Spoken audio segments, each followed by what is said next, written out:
眾廣播地帶，Luna 教室，Luna 教室今日教你做個資訊素養小達人。喂，你睇咩睇得咁開心啊 ？Jeffrey BB 同佢傾偈，仲要約我見面添啊 ！Jeffrey BB 係咪嗰個明星啊？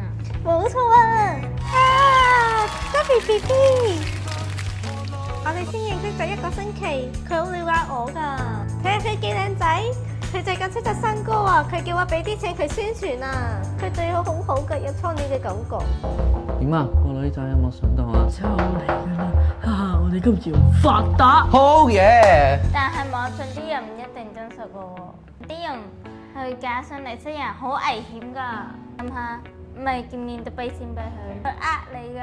但係我真係好想認識佢喎。喺學校參加活動可以認識新朋友啊嘛，現實中認識點樣知道安全㗎嘛。你講得啱，其實我都係要小心啲嘅。咁就啱啦，我哋一齊參加活動啦。喂，點解會封鎖咗你嘅？我都唔知啊。網上交友要小心，甜言蜜語咪當真。